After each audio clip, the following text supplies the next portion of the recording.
पुंडलिकवरदाहर विठ्ठल श्री ज्ञानदेव तुकाराम.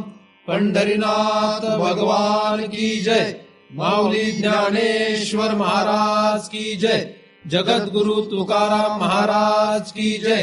सद्गुरुनाथ भगवान की जय. हरि ओम तत्सत.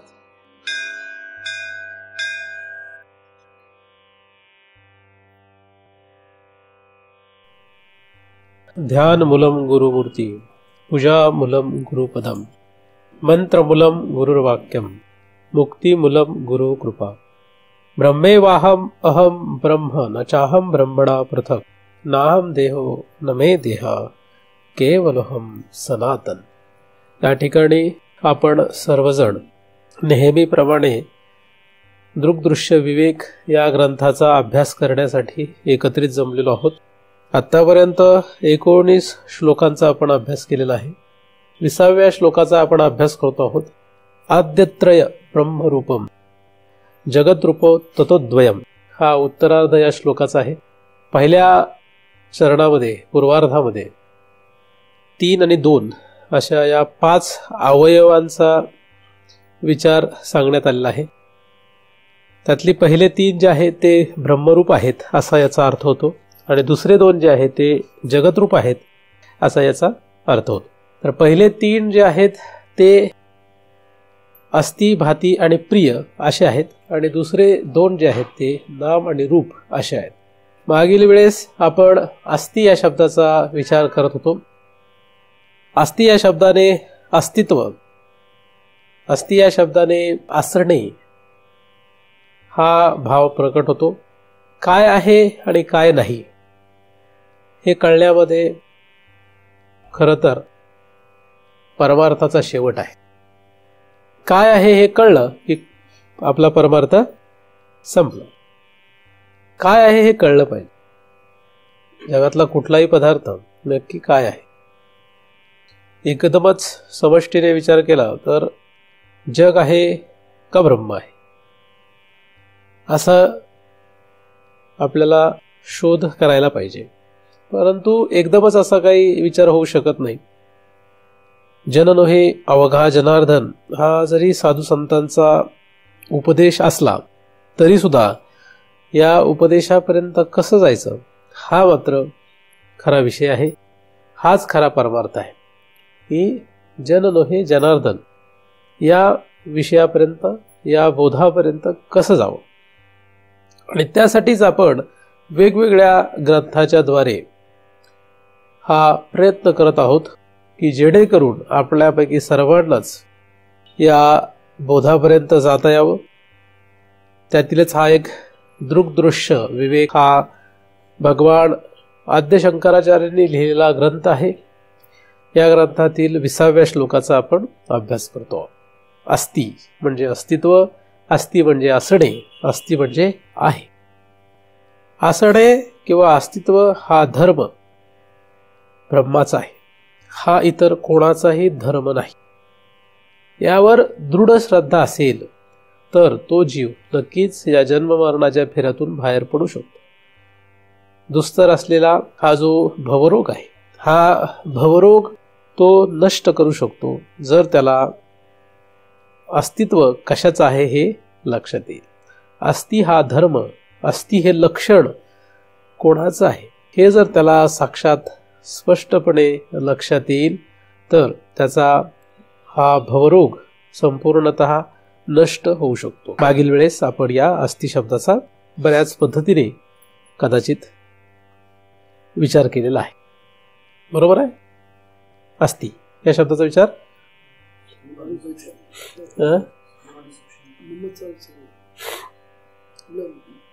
इदम न मम. तर अस्ति जो हा शब्द आहे हा शब्द काय आहे हे दाखवतो. इथे सांगितलंय की काय आहे. आद्यत्रय ब्रह्मरूपम, ते ब्रह्मरूप आहे किंवा ब्रह्माचं ते रूप आहे. मग आपण काय आहे आणि काय नाही असा विचार करत चाललो होतो. काय नाही आणि काय आहे अशा 2 भाग.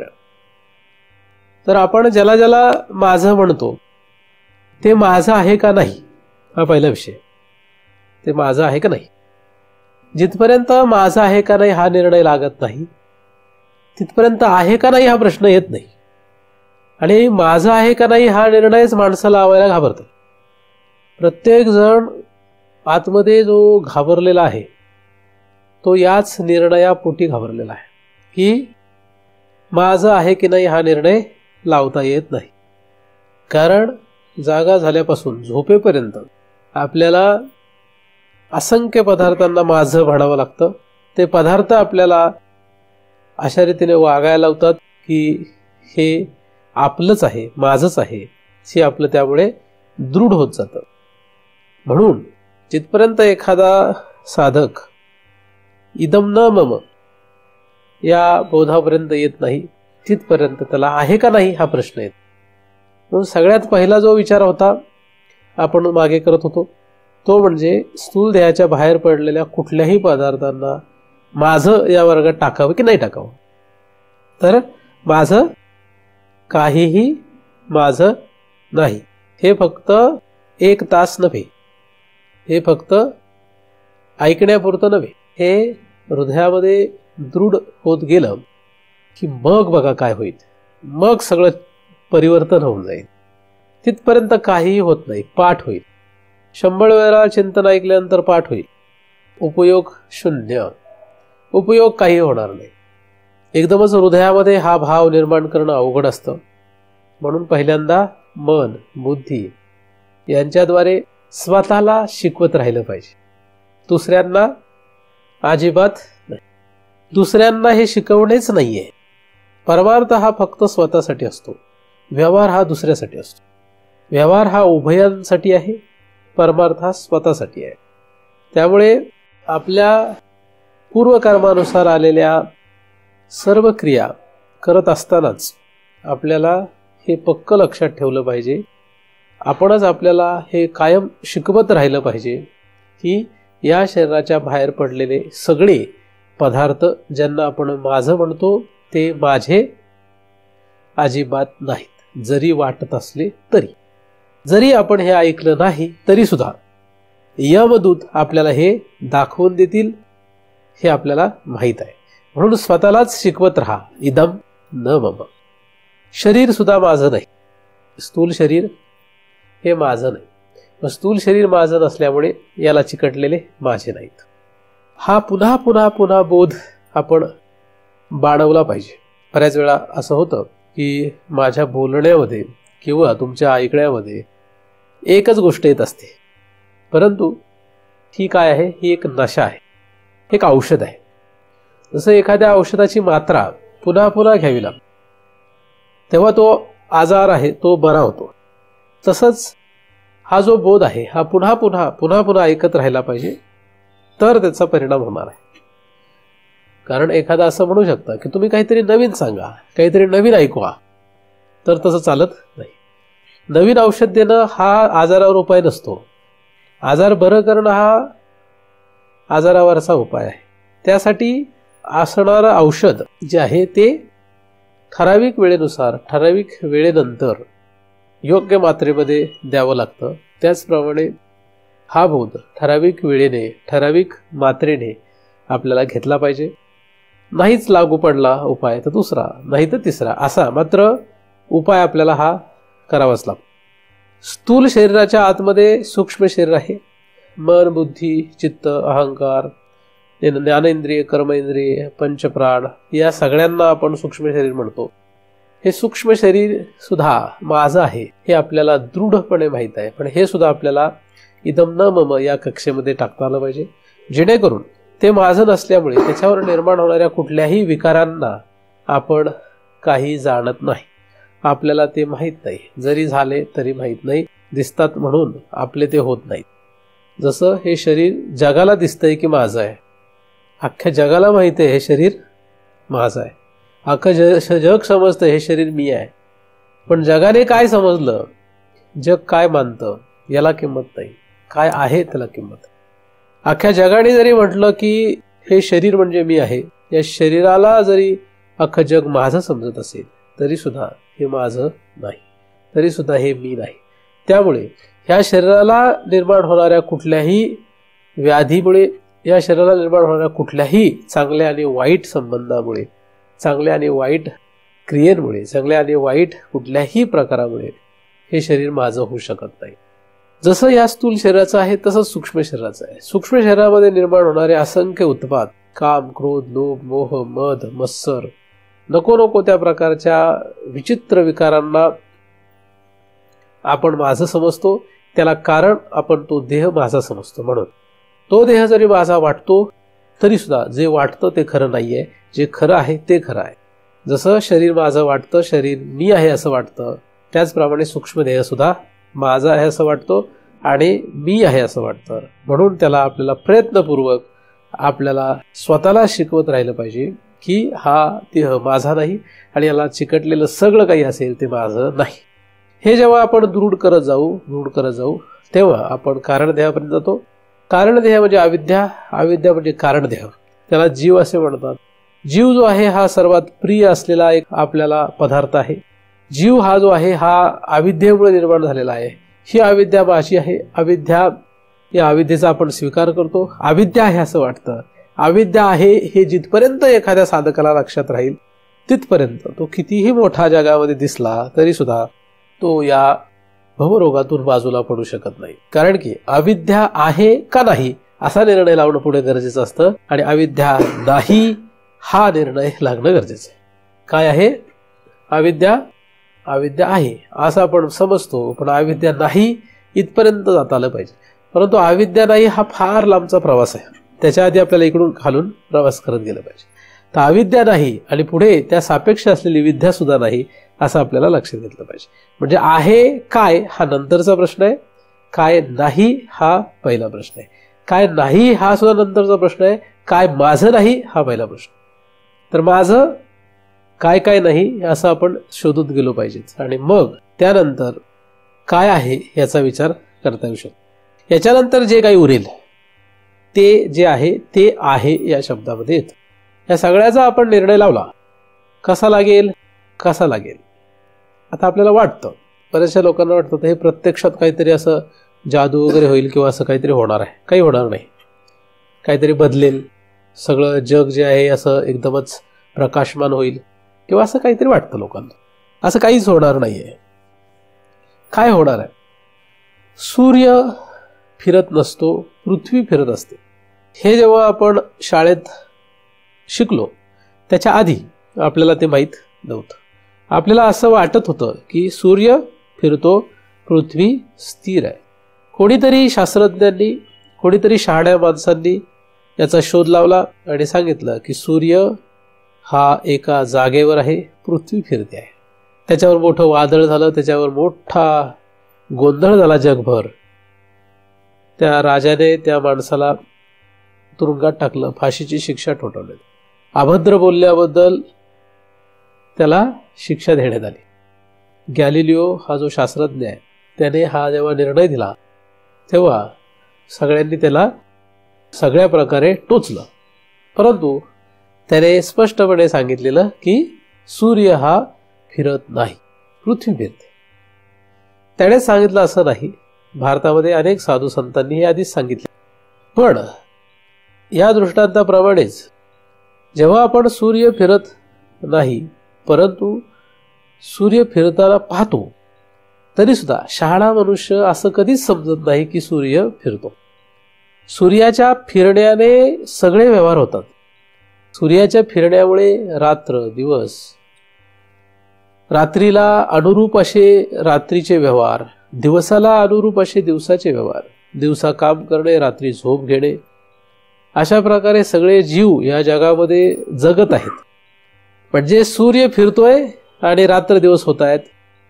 हे सगळं जरी असलं तरी शहाणा मनुष्य मात्र सूर्य फिरतो असं कधीही मानत नाही. जरी त्याला तसं दिसतंय, स्पष्टपणे तसं दिसतंय, त्यालाच नव्हे सगळ्यांनाच तसं दिसतंय, तरी तो मानत नाही. का?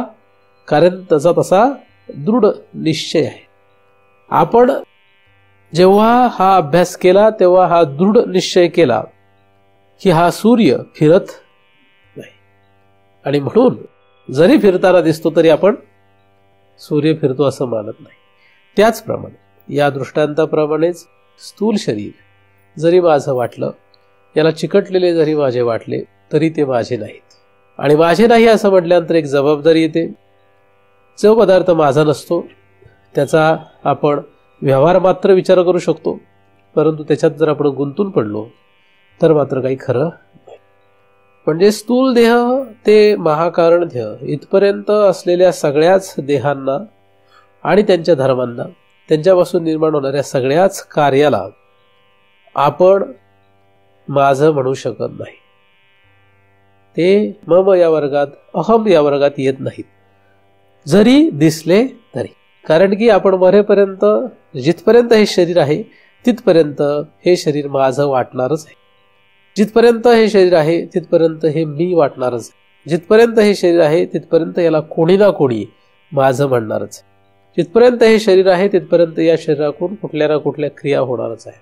जिथपर्यंत हे शरीर आहे तिथपर्यंत या शरीराच्या द्वारे सूक्ष्म शरीर आपापल्या हेतू पूर्ण करण्याच्या पाठीमागे धावणारच आहे.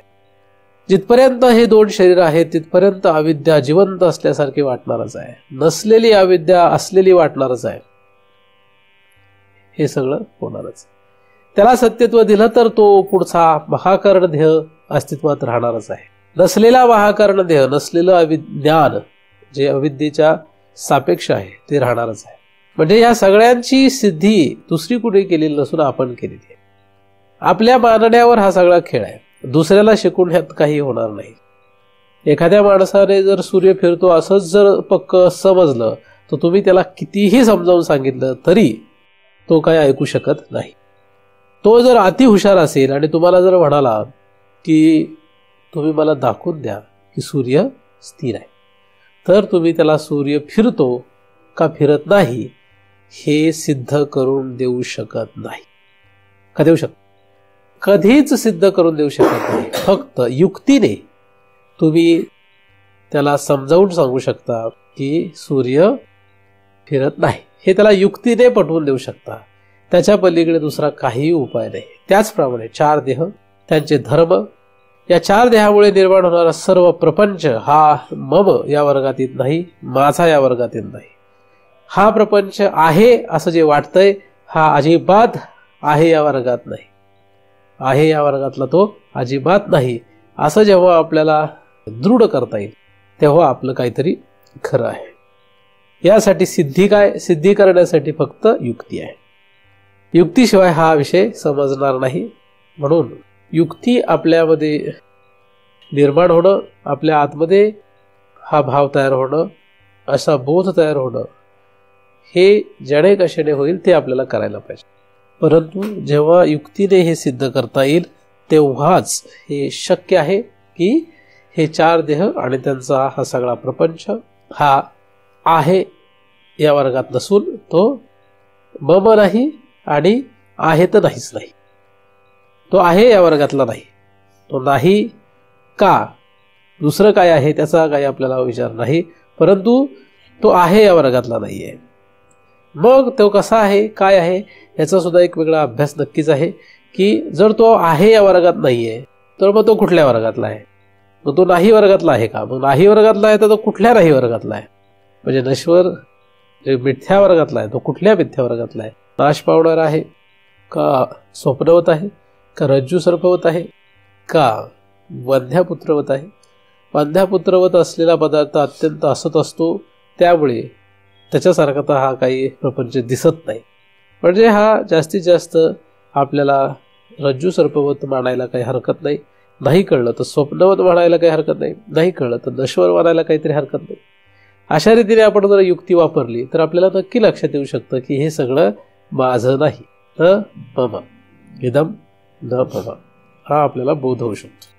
अस्ति काय? अस्ति काय आहे? ब्रह्म आहे. पण ब्रह्म आहे पण ब्रह्म कळत नाही, कारण ब्रह्म कळणारच नाही. दह्यामध्ये असलेलं लोणी हे कधीही दही घुसळल्याशिवाय बाहेर निघत नाही. जर तुम्हाला ब्रह्म पाहिजे असेल तर दही घुसळावं लागेल. म्हणजे जर तुम्हाला लोणी पाहिजे असेल तर तुम्हाला दही घुसळावंच लागेल. तसं विचारमंथनानेच आपण हा जो विचार करतो, ग्रंथ श्रवण ग्रंथाचा अभ्यास आणि श्रवण यांच्याद्वारे पुन्हा पुन्हा पुन्हा पुन्हा जेव्हा आपण विचार करत राहू तेव्हाच मंथन करून त्या विचाराच्या मंथनातूनच हा भगवंत जो आहे तो प्रगट होणार आहे. पंथुनी नवलिता तैसे घे अनंता, वाया व्यर्थ कथा सांडी मार्ग. चुकीचं जे आहे ते सोडून द्या आणि बरोबर आहे त्याचा स्वीकार करा. मंथन हे पाहिजे. जर तुम्ही असं मंथन करू लागाल तर हळूहळू हळूहळू हळू नक्कीच तो जो देव आहे तो प्रगट होईल. जे ब्रह्म आहे ते प्रगट होईल. ते ब्रह्म प्रगट होईल, कसं होईल, काय होईल हा पुढचा विषय. पण आपलं मंथन चालू ठेवावं. शहाण्या स्त्रीने जसं रवी घुसळत राहावी, लोणी आपोमत निघतंच, तसंच शहाण्या साधकाने मंथन करत राहावं, आपोमत लोणी निघतंच. एकदमच काय लोणी निघेल असंही नाही, परंतु थोडं थोडं का होईना पण लोणी नक्की निघेल. म्हणजे थोडं थोडं का होईना भगवंताची चाहूल आपल्याला लागू शकते. म्हणजे भगवंत काय असावा हे आपल्याला लक्षात येऊ शकते. आणि बरेचसे लोक असे आहेत की जे बऱ्याच वर्षांपासून हा विषय अभ्यास करत असल्यामुळे त्यांना बऱ्यापैकी काय माझं नाही हे माहीत आहे. जरी माझं दिसत असलं तरी त्यांना माहीत आहे, ते त्यांच्यामध्ये जगत असले तरी त्यांना माहीत आहे. म्हणून असं काही कोणी एकदमच शून्यावर आहे असं काही म्हणता येत नाही. सगळेजण एकदमच पहिल्या पातळीवर असं म्हणता येत नाही. बरेचसे लोक वर्षानुवर्षे हा अभ्यास करत असल्यामुळे बऱ्याचशा लोकांना हे चांगल्या प्रकारे माहीत आहे. पण ते जसं जसं दृढ आपण करत जाऊ तसं आपल्याला ब्रह्म आहे हे लक्षात येऊ शकतं. असा हा अस्तीचा विचार आहे. भाती हा जो शब्द आहे, हा भाती शब्द या शब्दाचा अर्थ ज्ञान असा होतो. भाती या शब्दाचा अर्थ प्रकाश असा होतो. भाती म्हणजे प्रकाश, ज्ञान, चिद असा पण त्याचा अर्थ आहे. जाणीव असा सुद्धा त्याचा अर्थ आहे. कळणे असा सुद्धा त्याचा अर्थ आहे. तर ज्ञान हा जो गुण आहे किंवा ज्ञान हा गुण नैयायिकासारखा नव्हे, तर ज्ञान हे स्वरूप लक्षण आहे. भाती हा स्वरूप लक्षणाचा शब्द आहे. त्यामुळे ज्ञान जे आहे हे ज्ञान कुठलं हा मोठा प्रश्न आहे. चुकीच्या ज्ञानाला ज्ञान समजून, चुकीच्या ज्ञानाला ज्ञान समजून अख्ख्या जगाचं वाटोळ झालं. चुकीचं ज्ञान, चुकीच्या ज्ञानाला लोक ज्ञान समजतात. ज्ञान फक्त ब्रह्म आहे, ब्रह्म फक्त ज्ञान आहे. ज्ञान हा ब्रह्माचा स्वरूपभूत गुण आहे. ज्ञान आणि ब्रह्म हे वेगळं नाही. ज्ञान आणि ब्रह्म हे एकच आहे. जसा सूर्य आणि प्रकाश हा अजिबात वेगळा नसतो, सूर्य म्हणजेच प्रकाश आणि प्रकाश म्हणजेच सूर्य, तसं भाती किंवा ज्ञान म्हणजेच ब्रह्म आणि ब्रह्म म्हणजेच ज्ञान. पण असं असताना सुद्धा आपल्याला त्या ज्ञानरूप असलेल्या भगवंताची ओळख होत नाही. त्याच्याविषयी आपल्याला काहीही माहिती नाही. त्याचं कारण काय आहे? चुकीच्या ज्ञानाला आपण ज्ञान समजलेलं आहे. ज्ञानच येथे अंधार करी ज्ञानासी. काय करे? ज्ञानदेवांनी ज्ञानेश्वरीमध्ये ओवी दिलेली आहे की ज्ञानच ज्ञानाला अंधार करतं. कुठलं ज्ञान? ब्रह्म या ज्ञाना व्यतिरिक्त, ब्रह्म या भाती व्यतिरिक्त, ब्रह्म या चिद व्यतिरिक्त आपण ज्याला कशाला ज्ञान समजलो हे सगळं आपल्याला त्या ब्रह्मज्ञानापासून वेगळं ठेवत आहे. त्यामुळे बाकीची सगळे ज्ञान काय आहेत आपल्याला सोडावी लागतील. ज्ञान परंतु आपल्याला दुसरेच कसल्या तरी भलत्याच ज्ञानाची हौस आहे. कोणाला कुठल्या ज्ञानाची हौस असेल हे सांगता येत नाही. धावपळ खरी तर जगामध्ये जी दिसते ही ज्ञानासाठीच आहे. प्रत्येक जण जागा झाल्यापासून झोपेपर्यंत, जन्मल्यापासून मरेपर्यंत जो धावतो त्याच्या मागे एक गोष्ट आहे ज्ञान. जन्माला आलेलं मूल सुद्धा काहीतरी ज्ञान घेण्याचा प्रयत्न करतात. हे काय आहे, हे काय आहे, हे काय आहे, हे काय आहे, हे असंच काय आहे, हे असं का, हे असं का नाही आहे, हे असंच आहे. हे जे प्रश्न आहेत हे जन्मल्यापासूनच आहेत. आणि या जगामध्ये ज्याची ज्याची जेवढी जेवढी ऐपत आहे त्या त्या प्रकारे प्रत्येक जण त्या जन्माला आलेल्या मुलाला आणि तिथून पुढे त्याचं जिथपर्यंत मरट येत नाही तिथपर्यंत त्याला सगळ्या जगातली लोक सांगत असतात हे हे आहे, हे हे आहे, हे हे आहे, हे काय आहे, हे आहे काय आहे. आणि ठामपणे सांगतायत हे काय आहे, हे आहे.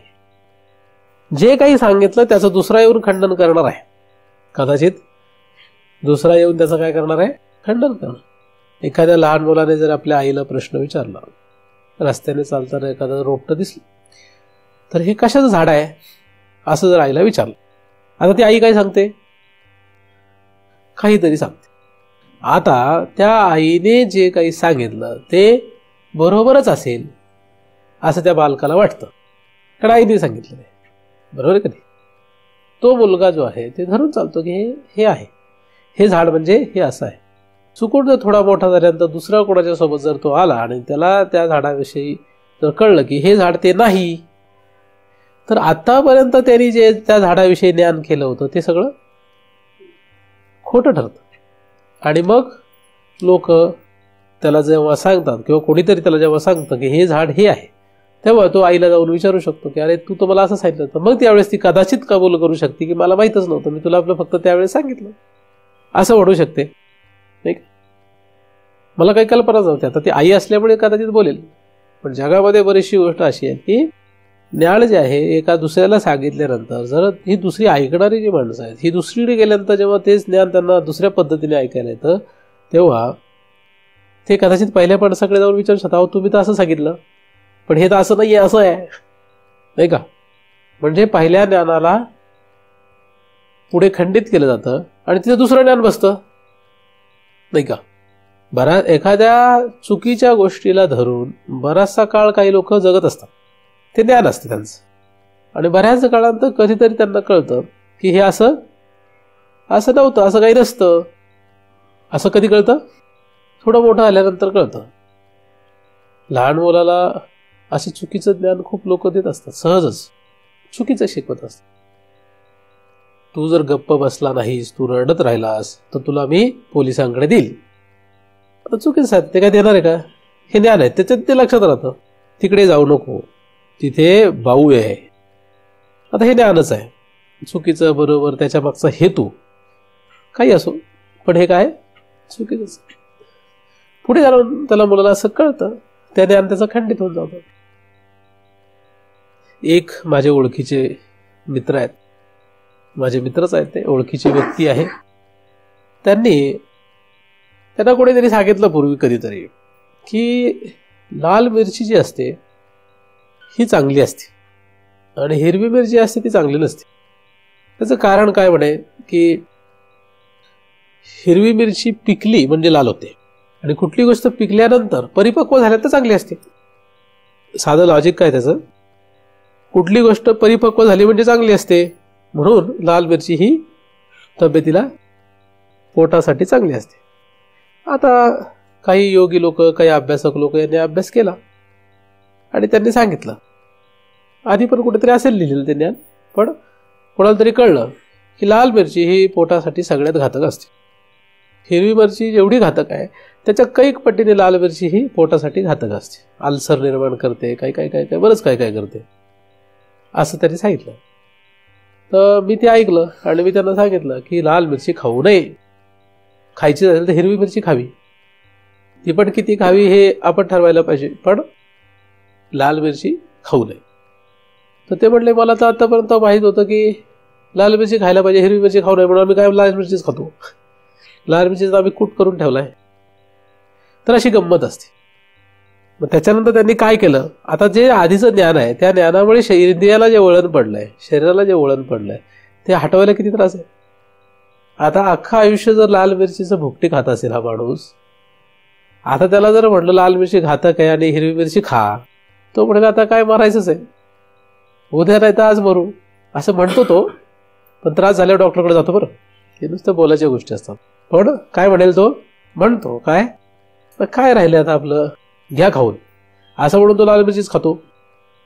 तर लाल मिरची चांगली का हिरवी मिरची चांगली हा मी अभ्यास सांगत नाहीये, त्यामुळे तुम्ही असं काही समजू नका की मी लाल मिरचीच्या विरुद्ध आहे आणि हिरव्या मिरचीच्या बाजूने, असं काही मला म्हणायचं नाही. मला फक्त हे सांगायचं यामधून की पहिलं जे ज्ञान होतं ते ज्ञान खंडित झाल्यानंतर त्या पहिल्या ज्ञानामुळे निर्माण झालेलं जे काही असेल त्याचा परिणाम जो असतो तो बराच काळ होतो, तो दूर करायला फार वेळ जाते.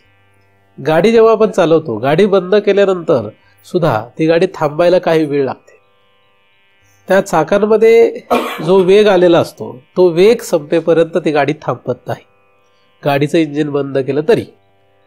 त्याला मोमेंटम असं म्हणतात, इंग्रजीमध्ये मोमेंटम असं म्हणतात. ती गाडी तिथपर्यंत थांबत. एवढंच काय, हा कार्यक्रम इथं संपल्यानंतर याचा जो पडसाद आहे हा काही काळ इथे राहत असतो. किती वेळ? कुठलाही कार्यक्रम, संगीताचा कार्यक्रम एखाद्या ठिकाणी झाला, तो कार्यक्रम संपल्यानंतर त्याचा काही काळ तिथे प्रभाव राहत असतो. सरलिया गीताचा समारंभ असं काहीतरी ज्ञानदेवांची ओवी आहे. तर त्याचा परिणाम, किंवा पाणी आटलं तरी सुद्धा ओल राहते असं ज्ञानदेवांची ओवी आहे, त्याप्रमाणे त्याचा परिणाम काही काळ तिथे राहत असतो. कसा राहतो? उदाहरणार्थ आश्रमामध्ये जेव्हा चिंतन होतं त्याच्यानंतर काही काळ तिथलं त्याच्यानंतरचं वातावरण फार शांत निशब्द असतं, आणि चिंतन सुरूच्या आधी बराच वेळ ते वातावरण वेगळं असतं. आता एखाद्या घरात माझं जर चिंतन असेल, आता उदाहरणार्थ इथे माझं चिंतन आहे, तर रोज मी जेवायला बसलो की टीव्ही चालू असतो. हा पण ज्या दिवशी चिंतन होतं त्यानंतर त्या दिवशी टीव्ही लावतच नाहीत. तर मी बऱ्याच वेळेस विचार करतो टीव्ही का लावत नाहीत. मी रोज जेवायला बसतो तेव्हा टीव्ही लावतात.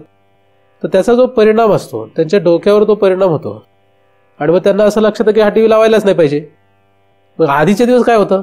आधीचे दिवस हा चिंतनाचा त्याचा परिणाम नसतो, त्याचा एक परिणाम आहे. कुठल्याही ज्ञानाचा एक परिणाम असतो, तो परिणाम होत असतो, आणि तो परिणाम काढायला बराच वेळ जातो. पण चुकीचं ज्ञान घेतल्यानंतर त्या चुकीच्या ज्ञानाचा जो परिणाम आहे तो संपवण्याची वाट बघावीच लागते. मग ही माझी आई आहे, हे माझे वडील आहे, ही माझी बायको आहे, हे माझा नवरा आहे, ही मुलं माझी आहेत, ही संपत्ती माझी आहेत. ज्या ज्या प्रकारचं आपण ज्ञान काही करून बसलेलो आहे, हे ज्ञान आपलं पूर्ण खंडित जरी झालं तरी त्याच्यानंतर काही काळ त्याचा परिणाम राहणारच आहे. पूर्ण खंडित झाल्यानंतर सुद्धा त्याचा राहणारच आहे परिणाम. खंडित झाल्यानंतर सुद्धा संपत, आणि तोच कालावधी जो असतो तो फार महत्वाचा आहे. त्या कालावधीत सुद्धा गाडी चालवली असेल तुम्हाला तर माहित असेल, जेव्हा गाडीमध्ये मोमेंटम असतो त्याच्यानंतर गाडी एकदम सेकंड गिअरवर उचलता येते. म्हणजे सेकंड गिअरमध्ये गाडी टाकली की डायरेक्ट गाडी चालू होते, काय होत नाही. म्हणजे मोमेंटम असताना गाडी सेकंड गिअरमध्ये रन होऊ शकते, जाऊ शकते पुढे. पूर्ण गाडी थांबली तर मात्र सेकंड गिअरमध्ये गाडी पुढे उचलू शकत नाही, उचलू नये. पण मग त्यावेळेस त्याला फर्स्ट गिअरमध्ये टाकायला लागते, गाडी स्टार्ट करावी लागते, फर्स्ट गिअरमध्ये टाकायला लागते. टू व्हीलर तुम्ही चालू असेल तुम्हाला सगळ्यांना माहीत, चावीचं इग्निशन ऑन असलं, गाडी तुम्ही बंद केली उताराला, आणि उतार संपला, कारण पेट्रोल वाचवायचं असतं, आपण असं करतो. उतार संपला की आपण गाडीचा स्टार्टर मारत स्टार्टिंग किक देत नाही, काय करतो, डायरेक्ट सेकंड गिअरवर गाडी आपण टाकतो. आधी न्यूट्रल केलेली असते, मोमेंटममध्ये जाते. एका ठराविक वेगानंतर आपल्याला लक्षात आलं की आता गाडीचा वेग संपलेला आहे, आता गाडी थांबणार. मग आपण काय करतो, डायरेक्ट सेकंड गिअरमध्ये घेतो, गाडी स्टार्ट होते, इग्निशन होतं, आणि गाडी पुढे चालू होते. स्टार्टिंग किक नाही, काहीच नाही. त्याचप्रमाणे आधीच्या ज्ञानाचा जर पूर्णतः नाश झाला नाही, त्याच्या परिणामाचा पूर्ण नाश झाला नाही, तर पुन्हा तुमच्या गाडीला किक बसू शकते, आणि तुमची गाडी पुन्हा संसार चक्रामध्ये चालू राहू शकते, है की नाही. म्हणून हा मोमेंटम हा जो मधला काळ हा फार भयानक आहे. चुकीचं ज्ञान, आघवीच ज्ञाने येणे केली स्वप्ने, अशा प्रकारची काहीतरी ओवी आहे. सगळीच ज्ञाने याने स्वप्न केली. आता त्याच्यात उपाय खूप आहेत बरं, कसं करायचं, काय करायचं, हा ज्ञानदेवांनी खूप वेगवेगळ्या ठिकाणी वेगवेगळ्या प्रकारे अभ्यास सांगितलेला आहे. आपल्याला तेवढी दृष्टी येणं गरजेचं आहे, कुठे कसा अभ्यास आहे. पण हे ज्ञान आहे, हे जे ज्ञान आहे हे ज्ञानच आपलं वाटोळं करणार आहे. कुठलं? चुकीचं ज्ञान. एका ब्रह्मा व्यतिरिक्त जे काही जगामध्ये ज्ञान आहे हे सगळं चुकीचं आहे असा तू निश्चय कर, असं ज्ञानदेवांनी ज्ञानेश्वरीत सांगितलेलं आहे. एक फक्त ब्रह्मज्ञान, वाचोनी ज्ञाने विवेके, उपाय करशी जितके ती गुंफीसी अधिके रुखी, अशी पण एक ओवी आहे. म्हणजे तुम्ही कितीही शहाणे असले जगामधले तरी समजून ठेवायचं की आपण शहाणे नाही. म्हणजे एखाद्या जगातला फार मोठा सायंटिस्ट असतो, त्याला असं वाटतं मी फार शहाणा आहे, पण तो शहाणा नाही आहे. पण आपण जर त्याला म्हटलं तू काय शहाणा नाही तर तो आपल्याला ओरडेल, नाही का. सहजच आपण म्हणत असतो मला माहिती आहे मी काय आहे, मला माहिती आहे घर म्हणजे काय, मला माहिती आहे कोणाचं आहे, हे घर कोणाचं आहे असं म्हटल्यानंतर काय म्हणतो, आमचं आहे. हे ज्ञान काय आहे, हे ज्ञान आहे. ज्ञान नाहीये. हे घर माझं आहे, ही शेती माझी आहे, आपण जेव्हा असं म्हणतो तेव्हा हे ज्ञान आहे. हे ज्ञान जेव्हा आपण सांगतो तेव्हा ते चुकीचं आहे का बरोबर आहे? जगाच्या दृष्टीने बघितलं तर बरोबर आहे, पण त्या एवढ्या एका ज्ञानाने आपलं काय वाटोळं केलं हे आपल्याला माहित नाहीये. एखाद्या स्त्रीला आपली बायको म्हटल्याने आपलं काय वाटोळं झालं, एखाद्या पुरुषाला आपला नवरा म्हटल्यानंतर आपलं काय वाटोळं झालं, हे ज्या दिवशी आपल्याला लक्षात येईल त्या दिवशी तुम्ही शहाणे झाले.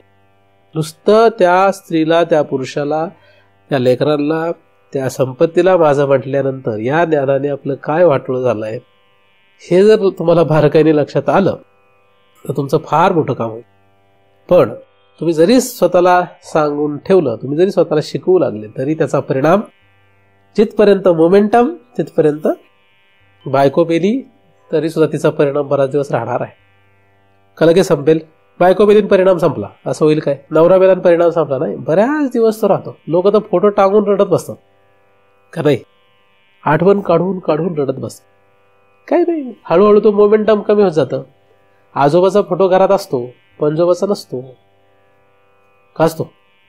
म्हणजे पंजोबाचा मोमेंटम संपला.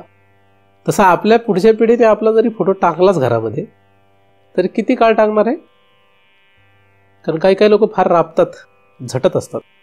त्यांना असं कदाचित कुठेतरी वाटत असावं की आपला फोटो असावा, म्हणून काही लोक फोटो काढूनही ठेवतात. कारण काही काही ठिकाणी माहितीला दहाव्याला त्यांनी पाहिलेलं असतं की तो मेल्यानं त्याचा फोटो सापडत नाही. मग कुठल्या तरी कोणाच्या तरी लग्नातला कुठला तरी असा एकदम कोपऱ्या कापऱ्यात उभा असलेला त्याचा फोटो शोधतात. त्याला कसं तरी त्या फोटोग्राफरकडून तो कसं तरी एडिट करून त्याचा कसा तरी दिसणारा चेहरा आणि तो फोटो फ्रेम करून लावतात तिथं दहाव्याच्या वेळेस. आणि त्याच्याकडे बघून सगळ्यांनाच प्रश्न पडतो, त्याच्या घरच्यांना सुद्धा प्रश्न पडतो, हाच तो आहे काय? ज्यांनी त्याच्यासोबत जीवन जगलं त्यांना सुद्धा प्रश्न असतो, हाच आहे का तो? त्याच्या पुढच्या पिढीला काय कळणार आहे हाच तो होता का? पण त्यांच्यावर वेगळा संस्कार होतो. म्हणजे ते लोक म्हणतात की हा जो माणूस दिसतोय आपल्याला हा आपला आजोबा आहे. एखाद्या लहान मुलाला माहिती त्याला वाटतं हा आजोबा आहे, पण आजोबा तो असतो काय? तो एडिट केलेला आजोबा असतो, एडिटेड आजोबा आहे तो. म्हणजे त्याचं काही खरं नसतं, तो चित्र त्याचं नसतं, पण तो कुठेतरी अल्बम मधून त्याला शोधून आणलेला असतो, आहे की नाही? असो गमतीशीर गोष्ट आहेत ना. ज्ञान, कुठल्या ज्ञानाने आपण खुश होतोय? काय काय म्हणतात, मला चांगली भाजी करता येते, मला चांगलं बोलता येतं, मी फारच प्रेमाने वागतो सगळ्यांशी. हे सगळे जे ज्ञान आहे हे सगळं ज्ञानच आहे. कुठलंही तुम्ही काही घ्या, ज्ञान आहे. मी फार चांगलं बोलू शकतो, काय त्याच्यामध्ये कौतुक करायचंय? कौतुक करण्यासारखं काय? जगातली सर्वोत्कृष्ट गायिका समजा लता मंगेशकर असं धरू, आणि ती स्वतःला समजते की मी सगळ्यात उत्कृष्ट गायिका आहे, लोकही तिला समजतात, तरी चुकीचं आहे का बरोबर आहे? ते ज्ञान काय? ते बरोबर आहे का चुकीचं आहे? ते ज्ञान तिला डुबवणार आहे का तारणार आहे? जगात जरी खरं वाटत असलं तरी ते तारणारं नाही, ते डुबवणारं ज्ञान आहे. त्याच्याऐवजी तिने जर कळून घेतलं असतं मी ब्रह्म आहे तर बरं झालं असतं, नाही का? तिला तेवढी बुद्धी नाही, असायलाच पाहिजे अशी गरज नाही. पण एक उदाहरण म्हणून सांगतोय, जगातला किती मोठा सायंटिस्ट असो, जगातला किती मोठा साधारण मनुष्य असो किंवा हुशार मनुष्य असो, यांना जे काही ज्ञान आहे हे ज्ञानच त्यांना ब्रह्म या ज्ञानावर आडवं आलेलं आहे. जगाचा आपण विचार नाही करू शकत. एखादा जर म्हटलं मला खगोलशास्त्राचं पूर्ण ज्ञान आहे, माझ्यासारखा जगात शहाणा कोणीच नाही, त्याला म्हणजे तुझ्यासारखं खरंच कोणी शहाणा नाही, तू शहाणाच आहेस, आणि आपण गप्प बसावं. लोक जेव्हा मला म्हणतात हे सगळं आमचं आहे, एवढी आमची प्रॉपर्टी आहे, ही मुलं माझी आहेत, हे बायको तुझी, मला आता बोलता येऊ शकतं पण मी बोलत नाही. पण मनातल्या मनात मी विचार करतो हा किती मूर्ख माणूस आहे.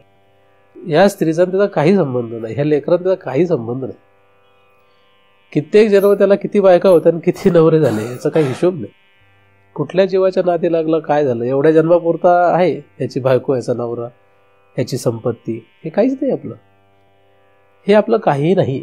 तुम्ही त्याला जरी माझं म्हटलं आणि तेच ज्ञान तुम्ही करून दृढ ठेवलं तरी त्याला काही अर्थ नाही. हे ज्ञान पहिलं पुसा. काय करा? पहिली गाडी बंद करा. काय करा? वेगात असलेली गाडी बंद केल्यानंतर तिला एकाच जागेवर थांबवायची असेल, लगेचच थांबवायची असेल तर ब्रेक मारावा लागतो, आणि ब्रेक जर मारला तर गाडी उलटी पलटी होऊ शकते आणि त्यातला माणूस मरू शकतो. म्हणून किती वेग गाडीला आहे त्याप्रमाणे किती ब्रेक लावायचा हे ह्याची अक्कल असायला, नाही का? म्हणून हे काय, हळूहळू हळूहळू करायचं. आपण तर सांगितलंय मरेपर्यंत तुम्हाला हे करायचं. तुम्हाला सांगितलं का पुढच्या आठवड्यात सगळे ब्रह्मज्ञान झाले पाहिजे. काय काय लोक म्हणतात महाराज आता जरा झालं की आता आमचं द्या की जरा काहीतरी करा की. माझ्यापेक्षा बाबांकडे जास्त लोक जायचे. माझ्या एवढा लोकांचा विश्वास नाही आहे. बाबांवर विश्वास होता आणि चांगली गोष्ट आहे ती. पण बाबांना म्हणायचे लोक अहो काय करा की आता आमचं काम. मग बाबा त्यांना म्हणायचे पुढच्या आठवड्यात ये तुझं कामच करतो. पुढच्या आठवड्यात आलं की तुझं झालंच. इतर लोकांना म्हटलं तुझं झालंच. झालं का नाही तो भाग नंतरच आहे. कारण परत गाडी चालू होती शकते ना. तुझी गाडी बंद झाली असं म्हटलं तर त्यावेळेस बंद झाली होती पण नंतर परत चालू केली नाही तर करणार काय. हुकला का नाही मग.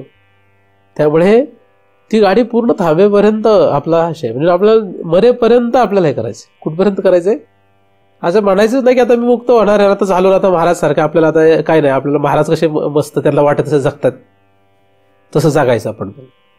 असले काही भ्रमात राहू नका. काही काही लोकांना वाटतं असं की महाराज जेवढे असे एकदम काहीतरी भारी भारी बोलतात तसं आपल्याला पण जमलं पाहिजे किंवा असं काहीतरी आपल्याला पण करता आलं पाहिजे.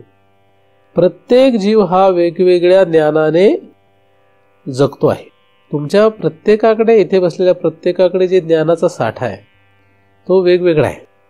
त्यामुळे तुमचा जो वेग आहे तो वेग कसा शांत होईल हे सगळ्यांसाठी समान असू शकतं काय. असू शकत नाही.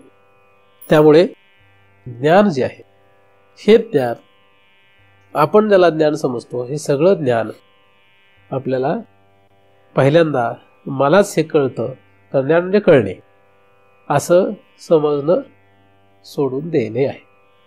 आपल्यालाच कळतं हा जो भाव असतो तो भयंकर आहे. तो अहंकार नावाचा जो आपल्या शरीरामधले अवयव आहे त्या अवयवाला जागृत करतो. बरं तो काय करतो आपल्या शरीरामध्ये अहंकार नावाचा एक अवयव आहे सूक्ष्म देहामध्ये. मलाच कळतं हा जो भाव आहे हा तो अहंकार नावाच्या इंद्रियाला चपळ करतो. आणि म्हणून काही काही लोक असे गैरसमजत असतात की मलाच कळतंय. तुम्ही इथे दिसले तरी शांत दिसताय खरे पण घरी गेल्यानंतर तुम्ही बाकीच्यांची असंच वागत असणार आहे की आम्हालाच कळतंय सगळं है ना. होत असं बरेच वेळा. ते सुद्धा आपल्याला ब्रह्मज्ञानाला आडवं आहे. बरं मला कळतंय हा जो भाव आहे ना हा फार भयंकर आहे. आणि ही खोड किती भयंकर आहे हे मी तुम्हाला बरेच वेळा सांगत असतो. आपण कोणाच्या घरात गेलो की सगळ्यात पहिल्यांदा कुठे जातो त्याच्या हॉलमध्ये जातो. त्याच्या हॉलमध्ये गेलं की आपण गप्प बसतच नाही. आपण आपल्याला काही विचारलेलं नसतं तरी आपण त्याला उपदेश द्यायला सुरुवात करतो. उपदेश म्हणजे काय आपल्याला जास्त कळतंय म्हणजे आपल्याला ज्ञान आहे हा भाव असतो त्याच्यामागे की हे पडदे जरा चांगले नाही वाटत आहेत. ह्याच्याऐवजी जर पिंक कलरचे असते तर छान दिसले असते. तुला कुठे विचारलेलंच नाही आहे. हा रंग असला का दिला. सगळीकडे सारखाच रंग कशाला दिला आहे. हॉलला वेगळा द्यायला पाहिजे किचनला वेगळा बेडरूमला वेगळा. चुकून तर घरातलं पोरगं आलंच बाहेर त्याची असली हाफ पॅन्टच त्याला कशाला घातली. मोठी पॅन्ट घेता येते जॅकेट घ्यायला पाहिजे होतं कानटोपी असली पाहिजे होती हे पाहिजे होतं ते पाहिजे. इतकी हाऊस आपल्याला की आपल्याला असं वाटतं जगातलं सगळं ज्ञान आपल्याकडेच आहे. असंच पाहिजे तसंच पाहिजे असं व्हायला पाहिजे तसं व्हायला पाहिजे. आणि बरं एखादा म्हटला तुला काय कळतंय रंगामधलं घराच्या. मग आमच्या घराला 10 वेळा रंग दिला मी असं बरं सांगायला कबूल करतो. तो आता 10 वेळा दिलेला नसतो तो 2च वेळा दिलेला असतो अख्ख्या आयुष्यात. पण सांगताना तो काय करतो 8 वेळा वाढून सांगतो. हा गुन्हा झाला. परत हा काय झाला खोटं बोलतो ना. समजा एखादा नवीन गाडी चालक असेल तर नवीन गाडी चालवणारा मनुष्य त्याच्या बाजूला जरा थोडाफार चालवणारा मनुष्य जर बसला चुकून तर ह्याचा जर चुकून गेअरबीर हुकला किंवा काहीतरी गडबड केली तर त्याचा शेजारचा मनुष्य त्याला चांगला बोलतोच की अशी नाही तशी चालायला पाहिजे तशी चालायला पाहिजे. पण त्याला जर विचारलं तुला किती माहिती आहे याच्यातली. मग 1,00,000 किलोमीटर चालवले आतापर्यंत 50,000 पण चालवली नसते. पण त्याला असं वाटतं की आपण किती किलोमीटर चालवली आहे 1,00,000 किलोमीटर चालवली आहे. जिथे पाहू तिथे आपल्याला ज्ञान पाजळायचं आहे. काय करायचंय बरं अधिक ते सत्यत्व नाही. बरं ज्ञानदेवाने सांगितल्याप्रमाणे आगवीचं ज्ञान हे केली येणे स्वप्ने असं काय असे नाहीये. सिद्ध महापुरुषाने जरी एखाद्याला काही ज्ञान सांगितलंच व्यवहारातलं पण आणि परमातलं पण तर ते तिच्या पलीकडे असतात. त्यांना माहीत असतं हे सगळं मिथ्या आहे. आपलं तसं नसतं. आपण दृढपणे सांगतो. सासू सुनेला फार दृढपणे सांगतो हे असंच कर असंच करायला पाहिजे तुला कळतंय का मला माहिती आहे. मग सून अर्थातच सून तिला विरोध करणारच. सुनेकडे पण ज्ञान असतं का ती काही बिनज्ञानाची झाली का जन्माला. मग लोक म्हणतात जनरेशन गॅप या ह्यांचं ज्ञान वेगळं ह्यांचं ज्ञान वेगळं. ह्याचं असू नाही तर त्याचं असू, सगळं खोटंच आहे, सगळं डुबवणार आहे. हा श्रेष्ठ का हा श्रेष्ठ, हा चांगला हा चांगला, हा इथे प्रश्नच नाहीये. तुम्ही दोन्ही वेळे डुबणार आहे. सून पण डुबली, सासू पण डुबली. कारण काही सासू म्हणते माझं खरं आहे, सून म्हणते माझं खरं आहे. महाराजांकडे आले तर महाराज म्हणतात दोघी मूर्ख आहेत. जर महाराजांना माहित असेल तर महाराज कोणाची बाजू घेणार? कोणाची घेऊ? एकीची घेऊ, दुसरीची घेऊ, दुसरीची घेऊ, का दोघींची घेऊ, का दोघींची न घेऊ? महाराजाला जर हे माहित असेल दोघींचंही काय आहे हे ज्ञान दोघींना डुबवणार आहे, तर मग महाराजांचा विषय खरा असण्याची शक्यता आहे. आपल्याला कोणी डुबवलंय? आपल्याला कोणीही डुबवलेलं नाही. आपणच आपल्याला जे शहाणे समजतो त्याने आपण डुबलोय. आपल्याला कोणीही डुबवलेलं नाही. आपल्याला कोणीही या संसार चक्रात गुंतवलेलं नाही. आपण शहाणे समजतो स्वतःला. लोकांना म्हटलं की तू सिद्ध कर, हे तुझंच शरीर आहे, तर सिद्ध करू शकतात काय? पण ते स्वतःला समज शहाणे. ही संपत्ती तुझीच आहे, सिद्ध कर असं म्हटल्यावर माझ्याच बँक बॅलन्सवर आहे, माझ्याच बँकच्या अकाउंटवर आहे, माझा सातबारा आहे असं म्हणतात लोक. पण हे खरं आहे का? मग हा फसला का नाही? तुम्ही माझी संपत्ती म्हटल्यानंतर फसले का तरले? काय त्याच्यामध्ये आनंद मानण्याची गोष्ट आहे? ते वाटोळ झालं आपलं. तुम्ही कुठलंही ज्ञान घ्या, ही संपत्ती माझी आहे असं म्हटलं, हे जे ज्ञान आहे हे काय? हे ज्ञान आहे. हे तुम्ही सिद्ध जरी केलं तरी तुम्ही डुबलेले आहात. सिद्ध करू शकत नाही का? हे संपत्ती माझी आहे सिद्ध करता येईल का नाही? व्यवहारामध्ये सिद्ध करता येतं. पण यामुळे, या ज्ञानामुळे तो डुबलाय का तरलाय? मग हे कधी ओळखणार आपण? आपण हे कधी शिकणार? हे ज्ञानच आपल्याला डुबवायला कारण आहे. कारण या ज्ञानामुळे, ह्या ज्ञानाचा परिणाम जो काय असेल तो होणारच आहे. पण कमीपणा घ्यायला कोणालाही काय होते? लाज वाटते. अधिक हट्ट धरतात ना. असंच काही लोक म्हणतात महाराज तुम्ही जे सांगितलं ना हे असं नाही, असं पाहिजे. आता माझ्याकडे एवढी येत नाहीत, जरा पूर्वी यायचे, आता थोडे कमी येतात. पण हे असंच काय झालं तिथे? मुळात मी जे सगळं सांगतोय हे सगळं ब्रह्मज्ञान नाही. हे ताकाचे अंश फेडणे. हे काय? मी जेवढी बडबड केली इतके दिवस इथून मागे आणि इथून पुढे जी बडबड करील हे नुसते ताकाचे अंश फेडणे. हे ब्रह्म नाही. माझं बोलणं जे आहे हे तुम्ही सत्य ठरवा, असत्य ठरवा, चांगलं ठरवा, वाईट ठरवा, बरोबर ठरवा, चूक ठरवा, याला काही किंमत नाही. पण समजा जर एखाद्याने म्हटलं माझंच खरं आहे तर अहंकार. मी जर समजू लागलो की मी जे सांगतो तेच खरं आहे, त्याचा परिणाम काय आला? माझ्या शरीरातला अहंकार नावाचं इंद्रिय जे आहे ते तळपायला लागलं. मग आता ते किती तळपेल सांगतात, त्याने क्रोध येतो. कोणी नाहीच ऐकलं, मी म्हटलं असंच आहे आणि समोरच्याने नाही ऐकलं तर काय होणार? क्रोध येणार, त्याने भांडणं होणार, बऱ्याच गोष्टी तयार होतात. मग असंच नाही, तुमचं सुद्धा असंच आहे ना. मी जे सांगतो हे परमार्थाचा विषय सांगतो, तुम्ही व्यवहारात जे बोलता ते व्यवहारातला विषय बोलतो, नाही का? पावसाळ्यामध्ये पाऊस पडतो, हे काय आहे? काय आहे? ज्ञान आहे. आता कितीतरी वेळा असं होतं पावसाळ्यात पाऊसच नाही पडत. मग अडचण येते का नाही? पावसाळ्यात पाऊस पडू शकतो असं म्हटलं की त्याच्यापेक्षा जरा बरं आहे. सूर्य हा कधी मरणार नाही असं जर म्हटलं तर हे ज्ञान काही उपयोगाला येत नाही. तुम्ही कुठलंही ज्ञान घ्या, ते ज्ञान कसं संपवणार? ज्ञानाची संख्या किती आहे ज्ञान? आपल्याकडे एक थोडीच आहे, 60 आहे मोठा आपल्याकडे. आणि ह्या प्रत्येक ज्ञानाच्या पाठीमागे धावत राहिल्यामुळे आपल्याला हे ज्ञान लक्षात येत नाही. हे ज्ञान गेलं कामातून, हे ज्ञान दूर गेलं. ब्रह्म ही जी भाती आहे, ब्रह्म हे जे ज्ञान आहे, ब्रह्म हे जे चिद आहे, ब्रह्म हा जो प्रकाश आहे, हा प्रकाश लक्षात येण्यासाठी आपल्याला आपण ज्या चुकीच्या प्रकाशाच्या उजेडात बसलेलो आहोत, चुकीच्या ज्या प्रकाशात आपण बसलो आहोत ते सोडावं लागेल. तर जेवढं काही ज्ञान आहे आपल्याकडे हे बरोबर आहे का चूक आहे असं काय करायला पाहिजे? आपलाच आपण विचार करायला पाहिजे. नाही कळलं तर शास्त्राला विचारलं पाहिजे, नाही कळलं तर सद्गुरूला विचारलं पाहिजे. पण आपण निर्णय करत गेलो पाहिजे काय, की मला जे ज्ञान आहे, मला जे कळतंय ते बरोबर आहे का, हे आपण आपल्यालाच विचारलं पाहिजे आणि आपल्याला तपासत राहिलं पाहिजे. काही लोक जेव्हा तपासतात, ते तपासतात लोक आपल्याला जे कळतंय ते बरोबर आहे का चूक आहे, तपासतात. तुम्ही आणि मी, आपण दोघंही असं करत असतो. आपण तपासत राहतो कुठे तपासतो? पहिले शास्त्रात तपासतो. जेव्हा ज्ञानेश्वरी वाचतो किंवा ग्रंथ वाचतो त्याच्यामध्ये आपल्याला जे कळलेलं असतं ते जर कुठे सापडलं आपण म्हणतो वा जमलंच ना, आपल्याला माहिती आहे. आपण काय होतो? जुळलं आपलं. म्हणजे ज्ञानेश्वरांच्या ज्ञानेश्वरीमधून आपण ज्ञानेश्वरांनी काय सांगितलं ह्याच्यापेक्षा आपल्याला काय माहिती हे शोधतो आणि ते बरोबर आहे हे जगाला सांगण्याची आपल्याला हौस असते ना. सगळ्यांची तशी परिस्थिती. चुकून महाराजांकडे जरी आपण गेलो तरी महाराजांना आपण हे सांगतो की मला जे माहिती ते बरोबर कसं आहे बघा. लोक माझ्याकडे येतात आणि मला ऐकवतात. तुम्ही नाही ऐकवत, काही लोक ऐकवतात. मला काही वाटत नाही त्याचं, पण मला ऐकवतात. काही काही गोष्टी ऐकतात. पूर्वी फार ऐकायचे, आता जर कमी ऐकवतात. एवढाच फरक आहे. मला ऐकवतात आणि मग ते असं सिद्ध करू पाहतात की आम्हाला जे मग माहिती आहे हे म्हणजे ते माझ्याकडून काय करतात? शिक्का मारून घ्यायचा प्रयत्न करतात. काय करतात? तुम्ही शिक्कामोर्तब करा असं ते करायला लावतात. एखाद्या ऑफिसमध्ये एखाद्या साहेबाकडून एखादं लेटर सँक्शन करून घ्यायचं असेल तर हुशार चपरासी काय करतो? हुशार चपरासी किंवा क्लार्क काय करतो? साहेबाला बरोबर वेगळ्या गोष्टीमध्ये गुंतून ठेवतो आणि सही करायला लावतो. काय नाही, काम होऊन जातं. तसे बरेचसे लोक असं महाराजांना कुठंतरी गुंतून ठेवायचा प्रयत्न करतात आणि म्हणतात बघा मला माहिती आहे करायचं, तुम्ही सांगा आता माहिती. आणि परत त्याच्यानंतर जगाला सांगता जाऊन की महाराजांनी म्हटलेलं आहे, तुला कळलं, झालं तुझं काम. म्हणजे महाराजांकडून वधून घेतात आणि जगामध्ये रांडोरा पिटतात की आम्ही ज्ञानी आहोत. हे ज्ञान नसून हे काय आहे? ज्ञानाला आडवं येणारं ज्ञान आहे.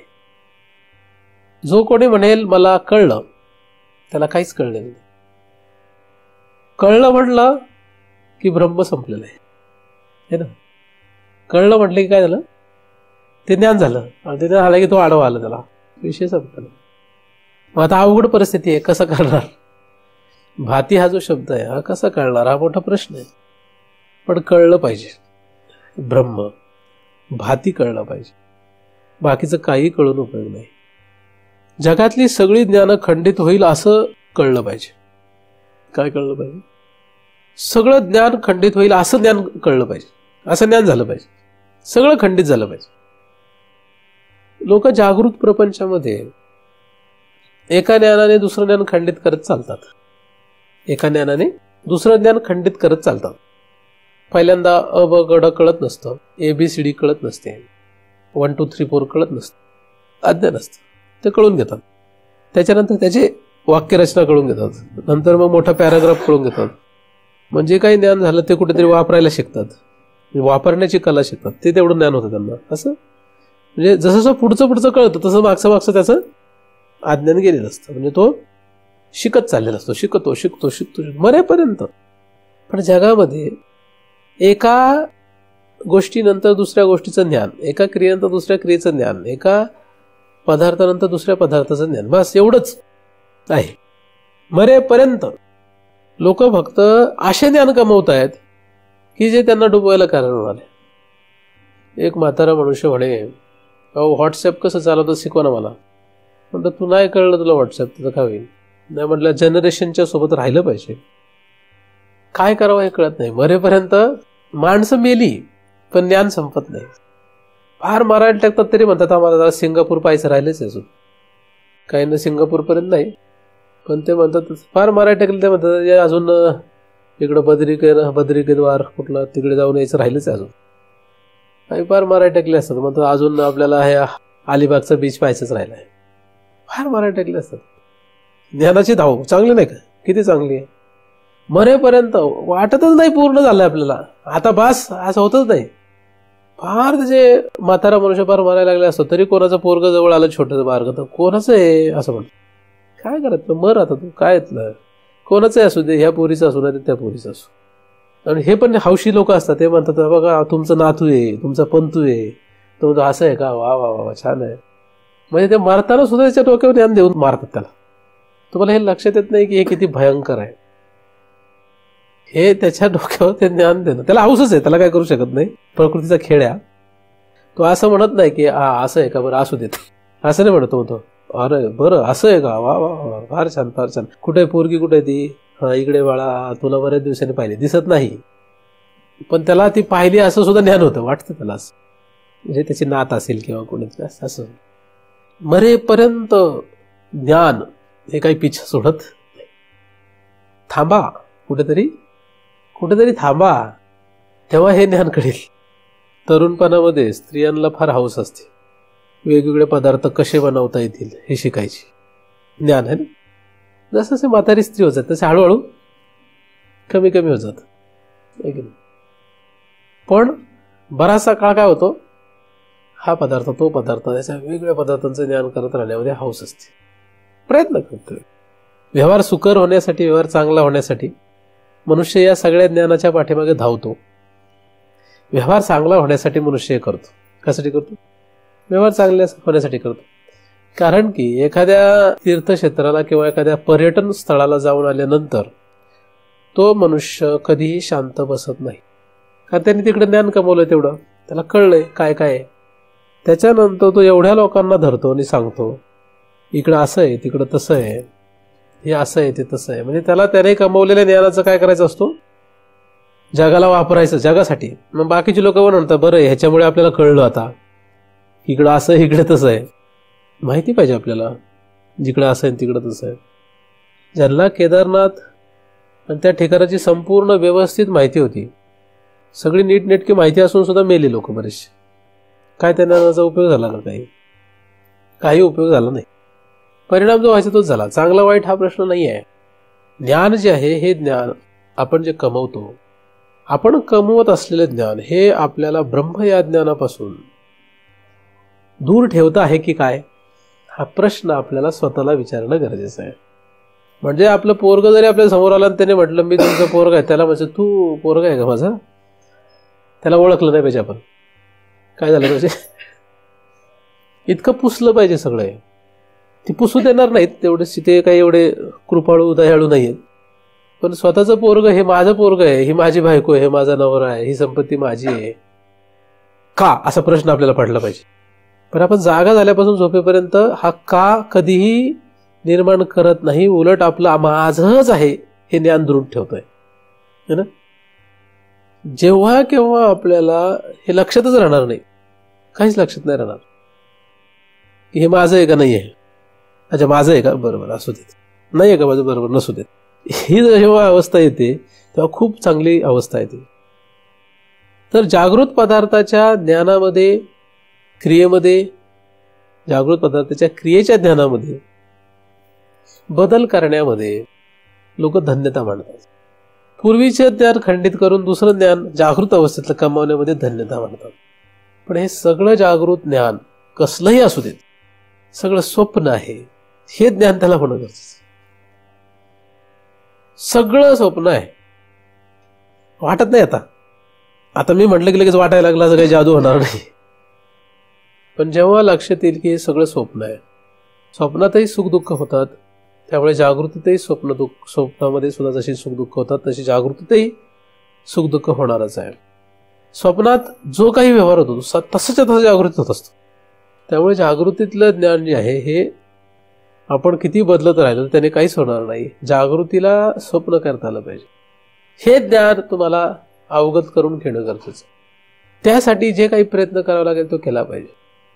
ज्या कुठल्या माध्यमातून, ज्या कुठल्या रीतीने, ज्या कुठल्या तऱ्हेने आपल्याला पूर्ण जागृत प्रपंच हा स्वप्न आहे असं ज्ञान करून घेता येईल. काय ठेवायचं नाही, काही ठेवायचं नाही. माझं बोलणं आत्ताचं हे सुद्धा स्वप्न आहे, स्वप्नवत आहे सर्व. पण पहिल्यांदा परमार्थ, ज्ञानेश्वरी ह्या गोष्टी स्वप्नवत करू नयेत लगेच. कारण की लोक म्हणतील सगळे स्वप्नच आहे, कशाला ज्ञानेश्वरी वाचायची.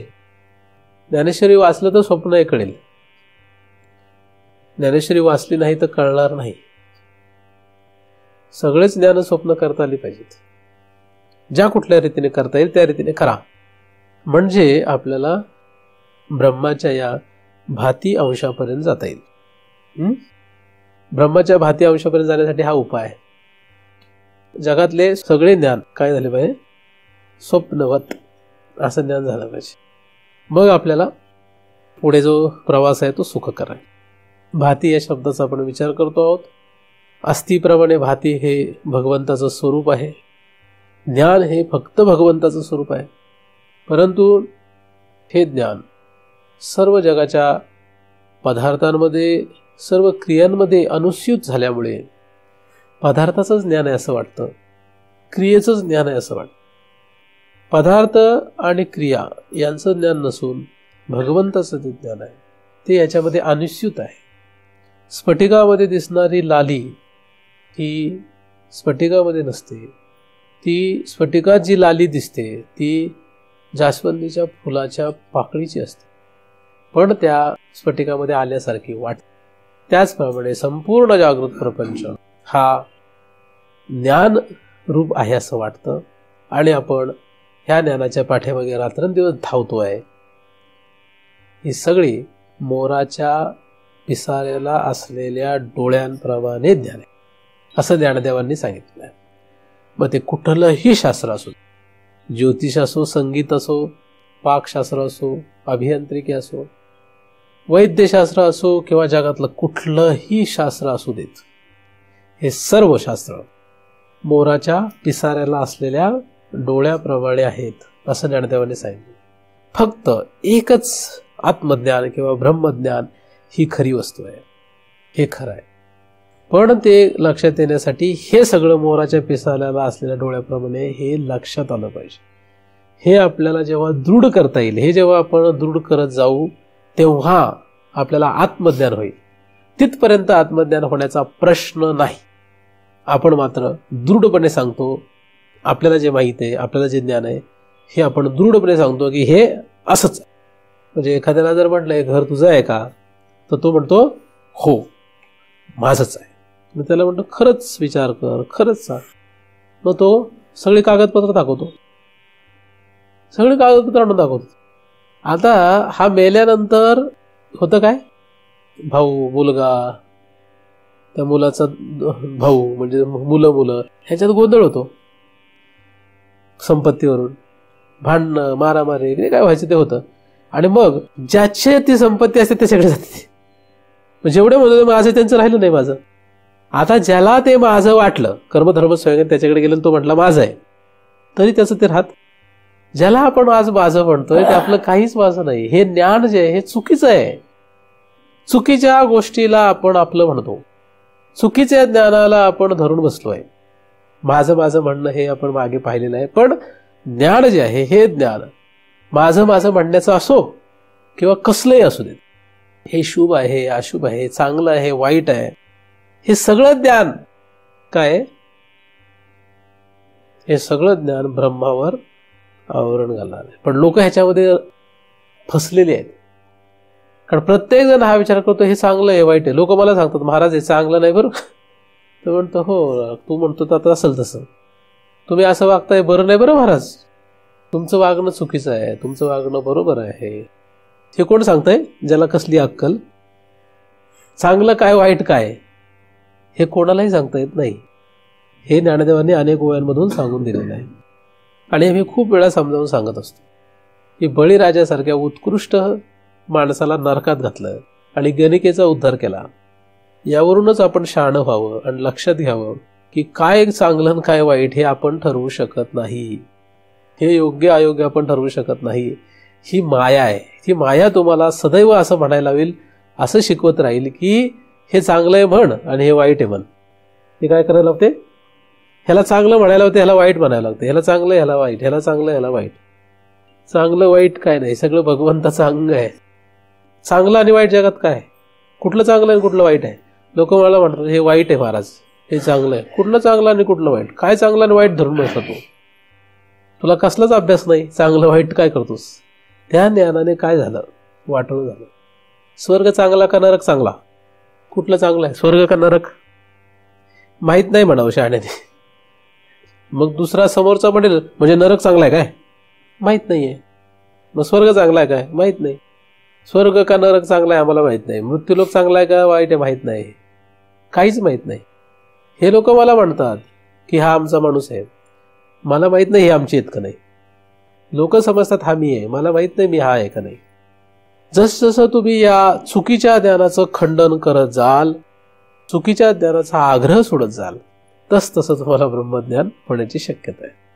पण मोमेंटम काय विसरलं नाही पाहिजे, जरी आपल्याला असं वाटलं की आपली गाडी बंद झाली आहे तरी भ्रमात राहू नये. मरेपर्यंत हे करणे आहे.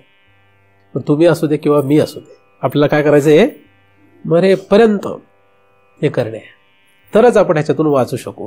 तुम्हा सर्वांना चुकीच्या ज्ञानाचा निर्णय लावता यावा. जागृत ज्ञान जे आहे, या जागृतीमधल्या सर्व ज्ञानाचा तुम्हाला निर्णय लावता यावा. त्यासाठी तुम्हाला जे काही करणं गरजेचं असेल, जो काही अधिकारानुसार तुम्हाला उपाय अवलंबणं असेल, ते तुमच्याकडून होत अशी त्या कृपाळू भगवंताच्या चरणी प्रार्थना करतो. त्याच्या कृपेने निर्माण झालेले चिंतन त्याच्या चरणीच अर्पण करून येथेच पूर्णविराम. सुखिया